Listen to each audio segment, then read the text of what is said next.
Good morning guys. आज की class में भी कंटिन्यू करेंगे जेई नीट स्पेशल को।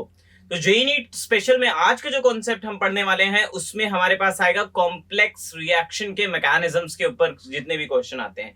ये क्वेश्चन बहुत बार पूछ चुके हैं कॉम्पिटिटिव एग्जाम्स में। सीबीएसई में ये कोई टॉपिक नहीं आता, लेकिन कॉम्पिटिटिव में ये टॉपिक आता है। तो चलिए स्टार्ट कर रहे हैं आपके साथ ये टॉपिक। तो मैंने जो बोर्ड पे क्वेश्चंस लिख रखे हैं इन सब को सॉल्व करने के लिए तरीका बताता हूं, पहले क्या क्या तरीके हैं और फिर उसके बाद इनमें यूज करेंगे। पहला तरीका, अगर आपको रेट ऑफ रिएक्शन निकालना होता है, रेट ऑफ रिएक्शन, तो रेट ऑफ रिएक्शन कैसे निकालते हो? माइनस, मान लो एक रिएक्शन है 2A से बन रहा है प्रोडक्ट, इसका रेट ऑफ रिएक्शन निकालना है विद रिस्पेक्ट टू ए की टर्म में, तो क्या आएगा? Minus D concentration of A by D T, और यहां पर आएगा 1/2। यही तो हम करते थे, ठीक है, यही हम करते थे। अब मैंने कहा अगर यही रिएक्शन का रेट ऑफ रिएक्शन नॉर्मली लिखना है तो फॉर दिस एलिमेंट्री रिएक्शन ये भी होगा रेट ऑफ रिएक्शन के इंटू ए की पावर क्या आ जाएगा 2। दोनों को मैं इक्वेट करूंगा तो मेरे पास क्या आएगा? -1/2 into the concentration of A by D T is equal to K into concentration of A की पावर क्या आ जाएगा 2, क्योंकि ऑर्डर ऑफ रिएक्शन क्या है 2। एलिमेंट्री रिएक्शन में जो मॉलिक्यूलरिटी होती है वही ऑर्डर ऑफ रिएक्शन होता है, इसलिए यहां पर ऑर्डर ऑफ रिएक्शन 2 कंसीडर करके चल रहे हैं, क्योंकि एक सिंगल स्टेप में रिएक्शन हो रहा है, एलिमेंट्री रिएक्शन है। आगे minus D concentration of D T अगर निकालना चाहूं तो ये कितना हो जाएगा? 2 इंटू के इंटू कॉन्सेंट्रेशन ऑफ ए की पावर कितना हो जाएगा 2। यानी अगर मुझे ये निकालना है तो यहां पर 2 से मल्टीप्लाई करना पड़ेगा, नहीं जो आगे स्टोइशियोमेट्रिक कोएफिशिएंट दे रखा है उससे मल्टीप्लाई करना पड़ेगा। ये रेट नहीं है, ये डिसअपीयरेंस ऑफ ए है, डिसअपीयरेंस ऑफ ए है विद रिस्पेक्ट टू टाइम, ये याद रखना है। अगला जो स्लोवेस्ट स्टेप होगा, स्लोवेस्ट स्टेप वो होगा आपका रेट डिटरमाइनिंग स्टेप। मतलब जो रेट डिपेंड करेगा, जिससे आप रेट निकाल सकते हो, वो रिएक्शन का स्लोवेस्ट स्टेप होगा। चाहे रिएक्शन में 3-4 स्टेप हो रहे हैं, उसमें जब से जो सबसे स्लो स्टेप होगा वही होगा आपका रेट डिटरमाइनिंग स्टेप, ठीक है। तीसरी चीज आपको ये याद रखना है कि आपके पास अगर लिखा हुआ है minus D concentration of D T, ठीक है, तो माइनस का मतलब है आपको रिएक्टेंट साइड में दिया होना चाहिए, रिएक्टेंट साइड में ये दिया होना चाहिए ए।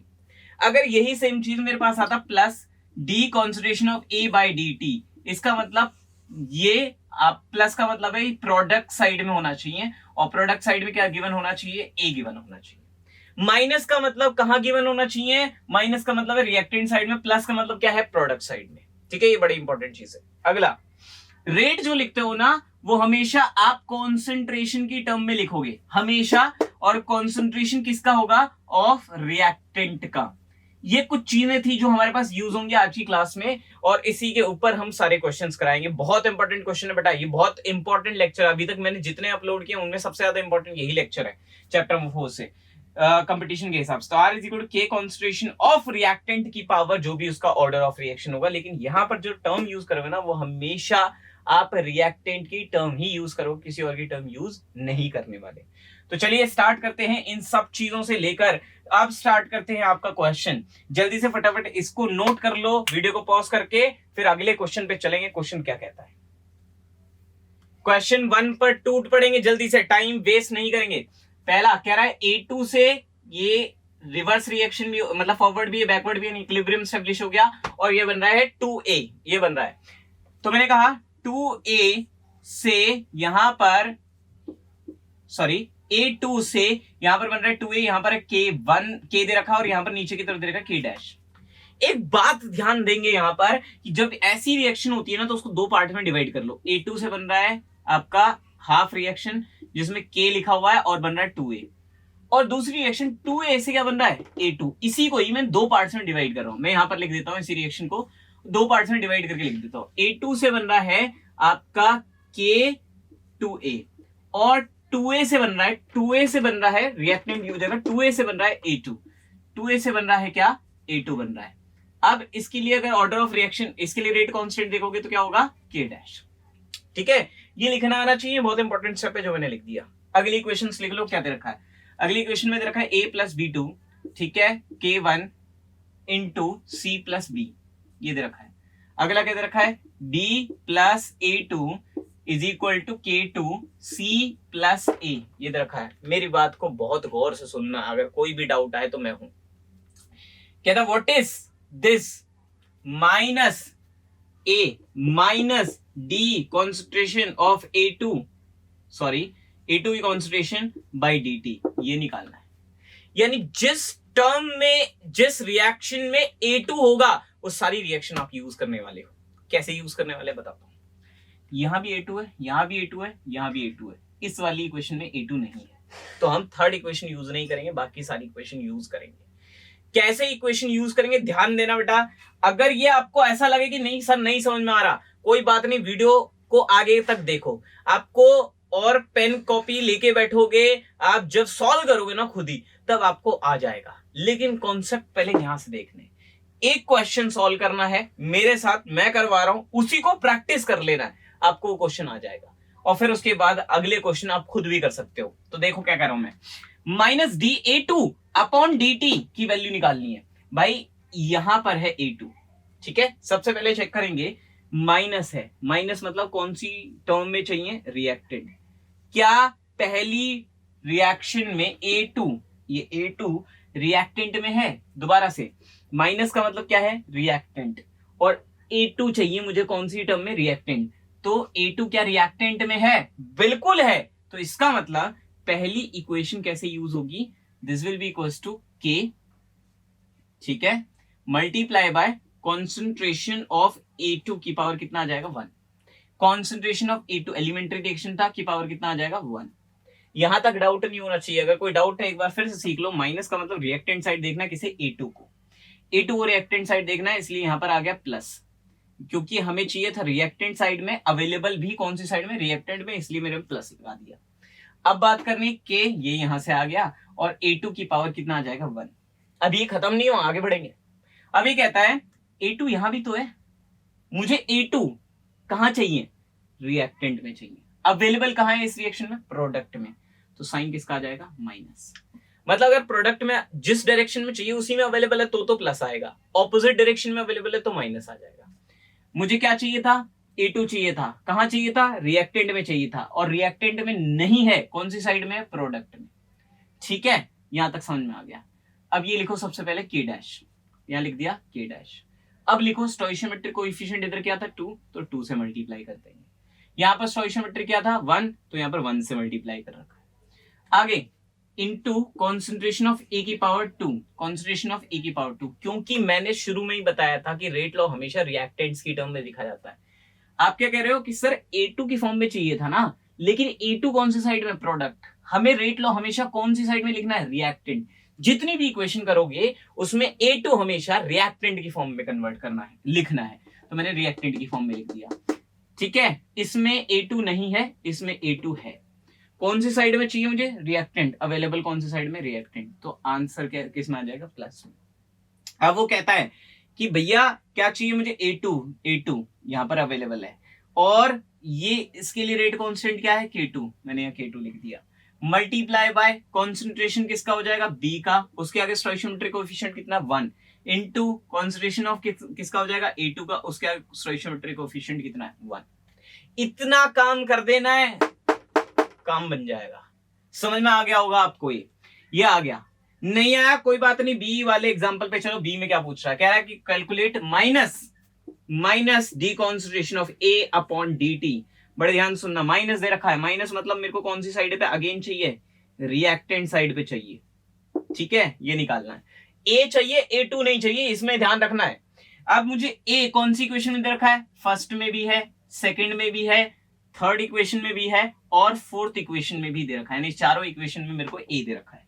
कैसे निकालूंगा अब इसे, पहली इक्वेशन उठाओ, ये रहा, कहां चाहिए, रिएक्टेंट, अवेलेबल कहां है, प्रोडक्ट, तो मैं क्या लगा दूंगा, माइनस। बहुत बढ़िया। आगे हमेशा कौन सी टर्म में लिखा जाता है रेट ऑफ रिएक्शन, रिएक्टेंट की टर्म में लिखा जाता है। रिएक्टेंट क्या है, A2, उसके आगे क्या रखा है, 1, तो मैं क्या लिख दूंगा, 1। अब 1 के साथ क्या आ जाएगा, ये वाला K, 1 मल्टीप्लाई बाय K, तो मैं मल्टीप्लाई बाय K को सिर्फ K लिख देता हूं, K, ठीक है। और ये क्या आ जाएगा, कॉन्सेंट्रेशन ऑफ A2 आ जाएगा। अगली टर्म पे चलते हैं, अगला टर्म क्या कहता है, इक्वेशन नंबर 2 में किस साइड चाहिए, रिएक्टेंट, अवेलेबल किस साइड है, रिएक्टेंट, क्या आ जाएगा, प्लस आ जाएगा। इसकी स्टोइशियोमेट्रिक कोएफिशिएंट क्या रखे, 2, तो किससे मल्टीप्लाई कर दूंगा, 2 से। रेट कांस्टेंट कितना देखा है, K डैश, किससे मल्टीप्लाई कर दूंगा, K डैश से। फिर उसके बाद क्या देखा, कॉन्सेंट्रेशन ऑफ किसका आ जाएगा, A का, क्योंकि रिएक्टेंट साइड में हमेशा लिखना है। अब इसके बाद कौन सी इक्वेशन में ए है, थर्ड इक्वेशन में किस साइड चाहिए, रिएक्टेंट, अवेलेबल किस साइड है, रिएक्टेंट, क्या आ जाएगा, प्लस आ जाएगा जी। फिर मेरे को क्या मिलेगा, K1, फिर इधर कॉन्सेंट्रेशन ऑफ A की power 1 multiply by concentration of B2 की पावर क्या आ जाएगा, 1। आगे अभी क्योंकि फोर्थ इक्वेशन में भी है तो आगे भी चलेंगे, आगे चलते हैं। क्या निकालना है हमें, रिएक्टेंट साइड में होना चाहिए, है किस साइड, प्रोडक्ट साइड में, तो क्या आ जाएगा माइनस, फिर क्या आ जाएगा K2, ये वाला K2, फिर क्योंकि रिएक्टेंट की टर्म में लिखते हैं concentration of B multiply by concentration क्या आ जाएगा, E2। तो ये आपका था minus D concentration of A by D T. जिसे नहीं अभी भी नहीं समझ में आया कोई बात नहीं भाई, तीसरा एग्जांपल चौथा एग्जांपल पे चलेंगे, इतने सारे क्वेश्चन लिखे सारे सॉल्व हो जाएंगे, सारे अच्छे से आ जाएंगे। सी का कॉन्सेप्ट करते हैं, D concentration of B upon क्या जाएगा, dt, ये निकालना है। यानी मुझे क्या चाहिए, प्लस में दे रखा है, प्लस मतलब कौन सी साइड में चाहिए, प्रोडक्ट साइड में, आपको पता है ये प्रोडक्ट क्या चाहिए हमें, बी चाहिए। बी की टर्म्स कौन कौन सी इक्वेशन में, इन दोनों में तो नहीं है, बी की टर्म एक इसमें है, इस वाली टर्म में है, और बी चाहिए, B2 नहीं चाहिए। बी की टर्म कौन सी इक्वेशन में है, फोर्थ इक्वेशन में भी है, यानी इन दोनों में बी है, यानी ऊपर वाली इक्वेशंस को नहीं देखना है। आगे बढ़ते हैं, प्लस प्रोडक्ट साइड इस वाली इक्वेशन में बी प्रोडक्ट साइड में दे रखा है तो क्या आ जाएगा, प्लस आ जाएगा। अब dB बाई dt निकालना है तो मुझे क्या चाहिए, रिएक्टेंट की साइड से हमेशा लिखना होता है, तो क्या आ जाएगा K1, यानी ये multiply by concentration of A into concentration of B2। मतलब लिखना तो हमेशा रिएक्टेंट की कॉन्सेंट्रेशन ही है, और साइन इससे पता चलेगा कि प्लस है तो प्रोडक्ट साइड होना चाहिए और माइनस है तो रिएक्टेंट साइड होना चाहिए, उसके हिसाब से प्लस माइनस आप लगाओगे। आगे बात करता हूं, आगे क्या कह रहा है, बी कौन सी इक्वेशन में, फोर्थ वाली में चाहिए किस साइड, प्रोडक्ट साइड चाहिए, अवेलेबल किस साइड है, रिएक्टेंट साइड अवेलेबल है, क्या आ जाएगा, माइनस आ जाएगा। क्या चाहिए, K2 into concentration of B multiply by concentration of A2, ये सॉल्व हो जाएगा। लास्ट पार्ट देख लो क्या पूछा हुआ है, कह रहा है concentration of D concentration C by dt निकालना है। कैसे करेंगे, आप सबको पता है, अभी तक तो पता चल गया होगा, D concentration of C by dt निकालना है। तो बेटा जी जो ये क्वेश्चन है इसमें क्या निकालना है, C, और क्या दे रखा है, प्लस, प्लस दे रखा है तो कौन सी साइड जाएगा, प्रोडक्ट साइड जाएगा, सबको पता है। C कहां है, कौन कौन सी इक्वेशन में है, थर्ड और फोर्थ में, और कहीं नहीं है। थर्ड में C कहां दे रखा है, प्रोडक्ट साइड, अवेलेबल कहां चाहिए, प्रोडक्ट साइड में, तो क्या आएगा, प्लस आ जाएगा। फिर क्या लिखोगे, K1 multiply by concentration of A multiply by concentration of B2, concentration of A multiply by concentration of B2, ये आ गया, खत्म हो गया क्वेश्चन। प्लस, प्लस क्यों आया, प्रोडक्ट साइड में चाहिए, फोर्थ इक्वेशन में प्रोडक्ट साइड में C अवेलेबल है। फिर उसके बाद क्या लिखा मैंने, K2 multiply by concentration of B multiply by concentration of कितना आ जाएगा, A2 आ जाएगा। इसको पूरे को लिख दोगे, ये एक्सप्रेशन सॉल्व हो गया। अगर अभी भी कोई डाउट है, अगले क्वेश्चन मैंने किस लिए लिख रखे भाई, क्या करोगे, सारी चीजों को नोट कर लो, वीडियो पॉज करके ट्राई करो, क्वेश्चंस बनेंगे बिल्कुल, और फिर करते हैं ये क्वेश्चन, मैं भी करूंगा आप भी करो। चलो जल्दी लिखो। हाँ जी बच्चा, क्वेश्चन नंबर 2 का सॉल्यूशन कराता हूं। क्वेश्चन नंबर 2 क्या कहता है, बहुत ही आसान क्वेश्चन है, कह रहा है A से बन रहा है B, यहां पर क्या लिखा हुआ है, K1, और क्या लिखा हुआ है, इक्वेशन नंबर 1 मान लो, इक्वेशन नंबर 2 क्या कह रखा है, B2 A से K2, यहां पर बन रहा है C प्लस D बन रहा है, ठीक है, इक्वेशन नंबर 2 मान लिया। कह रहा है माइनस DA बाई dt निकाल के दिखाओ, minus D concentration of A by dt। सबसे पहले क्या करेंगे, माइनस, माइनस मतलब किस साइड देखना, हमेशा रिएक्टेंट साइड देखना है। किसे देखना है, A को। कैसे देखेंगे, पहली इक्वेशन में A है, दूसरी इक्वेशन में भी A है। पहली इक्वेशन में रिएक्टेंट साइड चाहिए, अवेलेबल रिएक्टेंट साइड में है तो प्लस आ जाएगा, मल्टीप्लाई बाय क्या आ जाएगा, K1 मल्टीप्लाई बाय क्या आ जाएगा, कॉन्सेंट्रेशन ऑफ A। बहुत ही आराम से आ गया। आगे बढ़ते हैं, सेकंड इक्वेशन में भी A दे रखा है, लेकिन यहाँ स्टोइशियोमेट्रिक कोएफिशिएंट भी है, तो अब क्या करेंगे, पहला रिएक्टेंट साइड में चाहिए, रिएक्टेंट साइड में अवेलेबल है, प्लस आ जाएगा। 2 दे रखा है, यहाँ क्या लिख दूंगा, 2 लिख दूंगा। फिर क्या दे रखा है, K2 लिख दिया। फिर दे रखा है कॉन्सेंट्रेशन ऑफ A की पावर क्या दे रखा है, 2। ये मत भूल जाना, जो भी पावर होगी ना एलिमेंट्री रिएक्शन में, वो स्टोइशियोमेट्रिक कोएफिशिएंट जो भी दे रखा होगा वो पावर में चला जाएगा। ये याद रखना है हमें, क्योंकि जो भी एलिमेंट्री रिएक्शन में स्टोइशियोमेट्रिक कोएफिशिएंट होता है, मॉलिक्युलैरिटी होती है, वही उसका ऑर्डर ऑफ रिएक्शन भी होगा, इसलिए मैंने यहां पर वो लिख दिया। ठीक है, जल्दी से फटाफट इसको नोट करना है क्वेश्चन नंबर 2 को, और फिर आगे की तरफ बढ़ेंगे। क्वेश्चन नंबर 3 अच्छा क्वेश्चन है। क्वेश्चन नंबर 3 क्वेश्चन क्या कहता है, कहता है A से K1 और यहां पर दे रखा है K2, यहां से बन रहा है B, ठीक है। इक्वेशन को सेपरेट कर लो, ए से बी ये बन रहा है, इसके इक्वेशन नंबर K1 लिख दूंगा और इक्वेशन नंबर 1 डाल दूंगा, और क्या बन रहा है बी से क्या बन रहा है ए, तो ये बन रहा है इक्वेशन नंबर 2, इसके लिए K2 डाल दूंगा। ठीक है, ये ऐसा है सेम, ए से बी और बी से ए, तो मैंने उसको सेपरेट करके लिख दिया, अलग अलग करके लिख दिया, ये हमारे लिए बस। अगला कहता है बी प्लस ए यहीं लिख देता हूं, देखो बी प्लस ए से क्या बन रहा है सी, इक्वेशन नंबर मैंने क्या लिख दिया 3। ठीक है, अब ये कहता है इक्वेशन नंबर 3, और चौथी इक्वेशन देखिए ओवरऑल जो रिएक्शन दे रखी है 2a plus C, 2a will give you C, ये ओवरऑल रिएक्शन दे रखा है। अब ध्यान देना क्या क्या क्वेश्चन पूछता है। पहला क्वेश्चन पूछता है calculate minus D A by D T, कैसे निकालोगे minus D A by D T, एक पार्ट मैं कर रहा हूं, बाकी दोनों पार्ट आपको सॉल्व करने हैं। Minus D A by D T solve करना, माइनस मतलब कौन सी साइड में चाहिए होगा, रिएक्टेंट साइड में क्या चाहिए होगा, ये ए चाहिए। कहां कहां अवेलेबल है इक्वेशन नंबर ए कौन कौन सी इक्वेशन में अवेलेबल है, फर्स्ट में अवेलेबल है, सेकंड में और थर्ड में अवेलेबल है। ओवरऑल को कंसीडर नहीं करना है यहाँ पे, ओवरऑल में नहीं पूछा मेरे से किसमें पूछा है फर्स्ट सेकंड थर्ड, इसमें पूछा ओवरऑल, तो नेट रिएक्शन लिखी हुई है उसको नहीं देखना। आगे बढ़ते हैं, तो मैंने कहा ए कौन सी साइड में चाहिए, रिएक्टेंट अवेलेबल कौन सी साइड में, रिएक्टेंट क्या आ जाएगा प्लस आ जाएगा, किसे मल्टीप्लाई करूंगा K1 से, किससे ए की कॉन्सेंट्रेशन की पावर 1 आ जाएगा प्लस, अब रिएक्टेंट साइड में चाहिए सेकंड इक्वेशन में अवेलेबल, लेकिन प्रोडक्ट साइड में, तो minus K2 into concentration of किसका आ जाएगा बी का। समझ में आ गया होगा आप लोगों को। अगला कौन सी इक्वेशन में अवेलेबल है, और कौन सी इक्वेशन में अवेलेबल है, ये कोई सी इक्वेशन में अवेलेबल नहीं है, क्योंकि तीसरी इक्वेशन में बी अवेलेबल है। अब देखो कौन सी इक्वेशन में अवेलेबल है, तीसरी कौन सी इक्वेशन है ये, तो अब ये इसमें कौन से साइड पे चाहिए, रिएक्टेंट साइड पर अवेलेबल, कौन सी साइड पे, रिएक्टेंट साइड पे है, तो प्लस आ जाएगा into K3 multiply by concentration of B multiply by concentration of A. फटाफट इसे नोट करो, और जो क्वेश्चन कराना था इन सब क्वेश्चन को जो मैंने कराया है और जिस क्वेश्चन के लिए कराया है वो क्वेश्चन करा रहा हूं, फटाफट इसे नोट कर लो।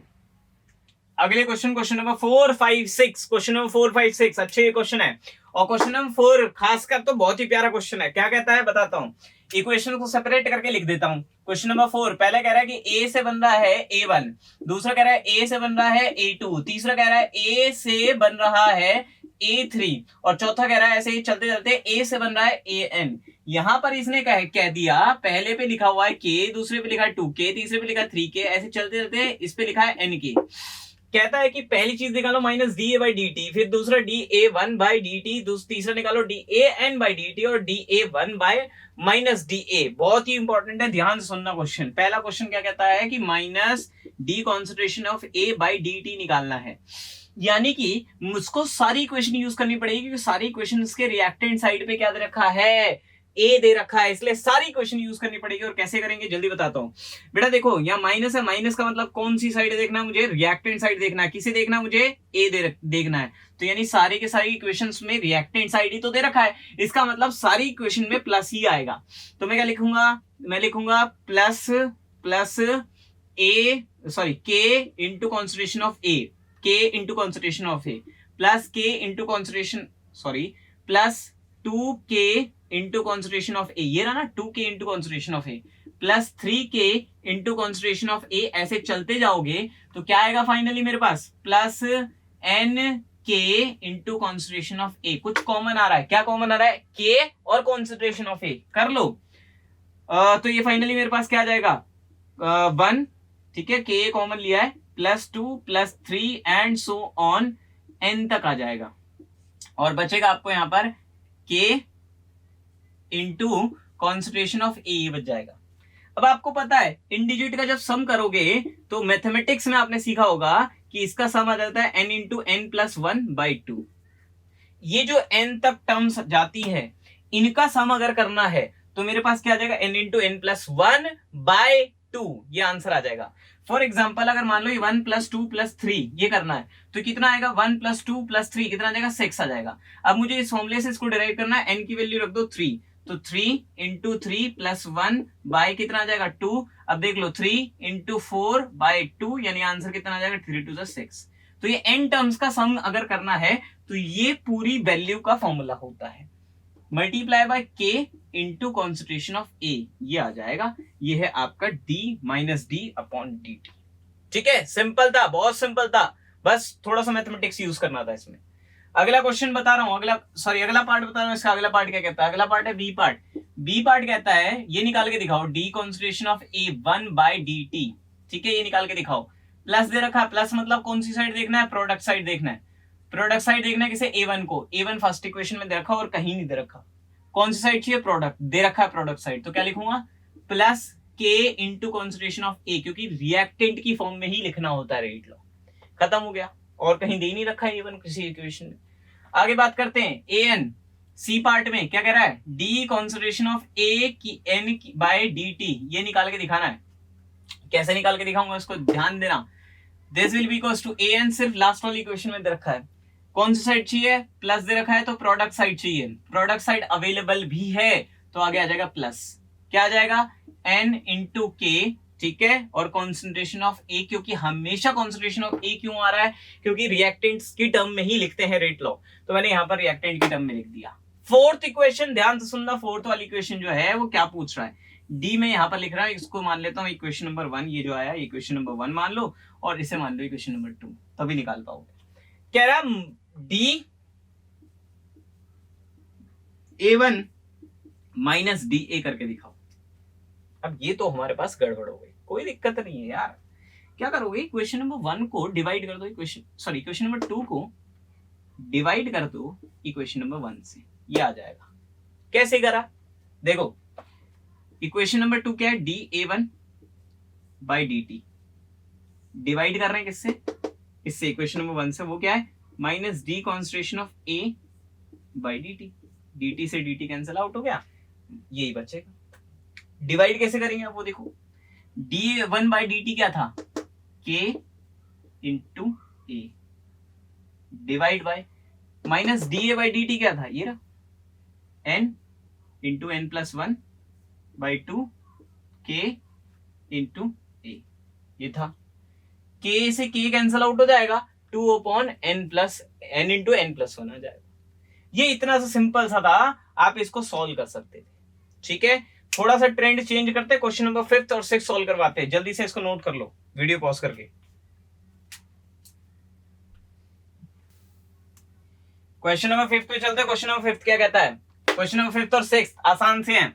क्वेश्चन नंबर 5 कहता है कि रेट डिटरमाइनिंग स्टेप जो होता है वो स्लो स्टेप होता है। तो अभी क्वेश्चन 5 समझेंगे। क्या है? 5Br नेगेटिव, लिख लो यहाँ पर 5Br negative plus BrO3 negative plus 6H positive से प्रोडक्ट बन रहा है, वो नहीं लिखना। कह रहा रेट लॉ ये है। रेट लॉ क्या है? Rate is equal to K into Br negative की पावर 1 दे रखा है इसमें, की power 1 multiply by I negative BrO3 negative की पावर 1 इंटू H पॉजिटिव की पावर क्या दे रखा है? 2।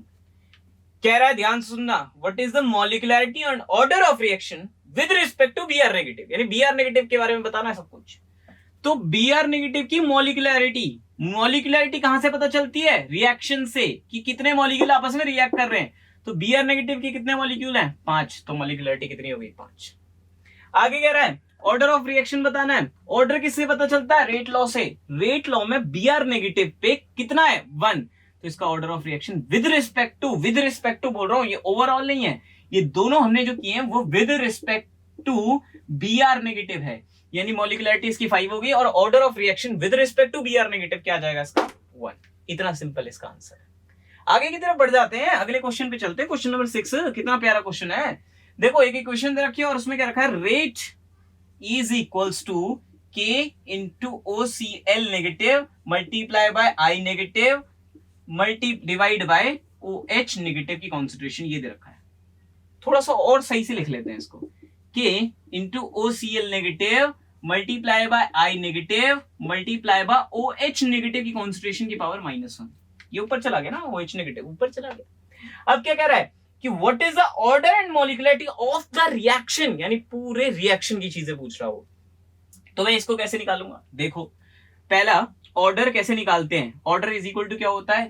इसकी पावर 1 है, इसकी पावर 1 है, इसकी पावर -1 है, ऐड कर दो, ऑर्डर आ जाएगा 1 + 1 -1, यानी आंसर कितना आ जाएगा? इससे कट गया 1। ऑर्डर यही तो होता है, जो रिएक्टेंट की टर्म होती है उनकी पावर जो होती है उसको ऐड कर दो। यही तो बोला, sum of the concentration powers involved in the rate law equation is called order of reaction. कर दिया। अब कह रहा मॉलिक्यूलरिटी भी बता दो जी। मॉलिक्यूलरिटी भी बताएंगे, क्यों नहीं बताएंगे, रिएक्शन देख लो क्या है, एक ये मॉलिक्यूल और एक ये मॉलिक्यूल, यानी टोटल कितने मॉलिक्यूल रिएक्ट कर रहे हैं, 2। तो मॉलिक्यूलरिटी ऑफ द रिएक्शन कितना हो जाएगा, 2 हो जाएगा। इतना आसान आपका क्वेश्चन था ये, क्वेश्चन नंबर 5 और 6। करते हैं जो जेई में बहुत बार क्वेश्चन आ चुका है और नीट में भी आ चुका है, उस क्वेश्चन की तरफ चलते हैं, जल्दी से इसको नोट कर लो। अंजू बेटा 2 इंपॉर्टेंट क्वेश्चन है, इन क्वेश्चंस को समझो। पहली चीज, जो रिएक्शन में कंज्यूम हो जाए उसको हटा देना है। कैसे, ओ यहां भी है, ओ यहां भी है, यानी यहां प्रोडक्ट बना फिर रिएक्टेंट बन गया, यानी कंज्यूम हो गया। जो चीज प्रोडक्ट बन के वापस रिएक्टेंट बन गई, यानी वो कंज्यूम हो चुकी है रिएक्शन में। आपको ये याद रखना है, ठीक है। उसको हटा देना है, उसको रेट लॉ एक्सप्रेशन में इन्वॉल्व नहीं करेंगे, अगर आ रहा है तो किसी और टर्म से सब्स्टिट्यूट करेंगे। तो यही क्वेश्चन एग्जाम में काफी बार पूछे गए। क्वेश्चन नंबर 7 पे चलते हैं। क्वेश्चन नंबर 7 क्या कहता है? क्वेश्चन नंबर 7 कहता है एक रिएक्शन है 2O3 से 3O2 बन रहा है, लेकिन ये कह रहा है कि ये जो रिएक्शन है वो सिंपल 2 स्टेप में हो रही है। पहला स्टेप ये है कि O3 से इक्विलिब्रियम पर, कि इक्विलिब्रियम दे रखा है ये O2 प्लस O बन रहा है और ये फास्ट स्टेप है, ठीक है। और कह रहा है O प्लस O3 जो कर देते हैं तो एक K दे रखा है यहाँ और ये 2O2 बन रहा है और ये स्लो स्टेप है। शुरू में ही बताया था स्लो स्टेप होता है रेट डिटरमाइनिंग स्टेप, यानी पूरी रेट ऑफ रिएक्शन जो है वो इस पे डिपेंड करेगी। अभी कैसे डिपेंड करेगी बताता हूं। Rate law for this comes out to be कितना, R is equal to K into concentration of A, हमेशा रिएक्टेंट की टर्म में लिखते हैं, या 1 दे रखा है तो 1 आ जाएगा, ठीक है, multiply by concentration of O3 की पावर कितना आ जाएगा, 1। अब यहां पर एक प्रॉब्लम है कि इस रेट लॉ इक्वेशन में O की वैल्यू आ रही है और O तो हमारा यूटिलाइज हो जा रहा है, तो क्या रेट लॉ एक्सप्रेशन में O आएगा, नहीं, तो हमें इसे सब्स्टिट्यूट करना पड़ेगा। अभी इसे सब्स्टिट्यूट कैसे करना वो इंटरेस्टिंग है। पहली क्वेश्चन उठाओ, फर्स्ट वाली, इक्विलिब्रियम पे थोड़ा सा कॉन्सेप्ट आपको पढ़ाते हैं। इक्विलिब्रियम आपने पढ़ा है, इक्विलिब्रियम कांस्टेंट कैसे निकालते हैं, कॉन्सेंट्रेशन ऑफ O2 की power 1 multiply by concentration of O की power 1 divide by concentration of O3 की पावर क्या आ जाएगा, 1, ये आ जाएगा।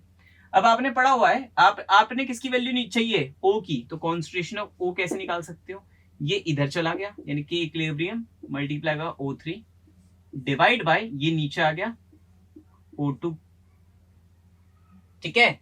तो आप क्या करोगे, O की जगह ये पुट कर दो, इतना पुट करना है यहाँ पे, तो फाइनली मेरे पास क्या आएगा, R is equal to K, यानी O की जगह ये पुट कर दो, K equilibrium multiply by O3 divide by O2, ये आ जाएगा, ठीक है। हाँ, और इधर है O3 की पावर क्या है, 1, ठीक है। इधर पे O3 की पावर है, कुछ गड़बड़ तो नहीं किया है, पहले देख लेते हैं कि इक्विलिब्रियम O3 की पावर 1 और सब कुछ ठीक है। आगे सॉल्व करते हैं, तो ये कितना आ जाएगा, K into K equilibrium R O3 की पावर 1 और 1 2 इंटू O2 की पावर कितनी आ जाएगी, -1। और ये जो K और इक्विलिब्रियम को मल्टीप्लाई करोगे, लेट अस सपोज ये हो जाता है ओवरऑल रिएक्टेंट का कांस्टेंट, ठीक है। ओवरऑल रेट कांस्टेंट कितना है इस रिएक्शन के लिए, K1। तो फाइनल मेरे पास क्या आ जाएगा expression, R is equal to K1 multiply by O3 की पावर 2 मल्टीप्लाई बाय O2 की power -1। This is the final rate law expression. अब ये सही कैसे, ये बताता हूं। देखो ये O3 उसमें फाइनल वाली रिएक्शन जो है, ओवरऑल रिएक्शन उसमें आ रहा है, तो हमने वहीं से इसको कैलकुलेट किया है। जल्दी से इसे नोट कर लीजिए। क्वेश्चन नंबर 8 कराता हूं। फिर क्वेश्चन नंबर 8 का सॉल्यूशन थोड़ा सा लेंदी है, लेकिन कोई बात नहीं, हम सारी क्वेश्चन को अच्छे से समझेंगे। पहला कह रहा है I2 से इक्विलिब्रियम किया, 2I बना, फर्स्ट स्टेप है और इसके लिए इक्विलिब्रियम कांस्टेंट क्या है, K1। फिर कह रहा है I प्लस H2 से इक्विलिब्रियम आया, IH2 बन गया, ठीक है, फर्स्ट स्टेप है K2। अब कह रहा है IH2 और I को मिलाया तो बन गया 2HI, और ये स्लो स्टेप है जिसके लिए इसने K दे रखा है ये इस क्वेश्चन को बहुत ही ध्यान से सुनेंगे बेटा। पहली बात, रेट अगर निकालना है तो किस पे डिपेंड करेगी? स्लोवेस्ट स्टेप पे, और स्लोवेस्ट स्टेप का रेट डिटरमाइनिंग स्टेप हो जाएगा ये। तो ये जो मेरे को वैल्यूज दे रखी है एरो पे लिख लो, ये K1 है, ये K2 है और ये मान लो K है। अब आपने इक्विलिब्रियम का थोड़ा सा ध्यान लगाना है और इसका रेट भी निकाल लेना है। रेट लॉ कैसे लिखेंगे? स्लो स्टेप से लिखेंगे। कैसे? मल्टीप्लाई K ये वाला multiply by concentration of IH2 multiply by concentration of I, ये आ जाएगा।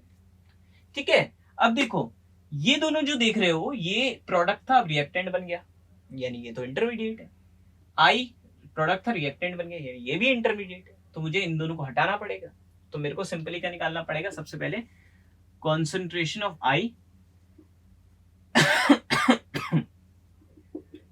एंड दूसरा निकालूंगा कॉन्सेंट्रेशन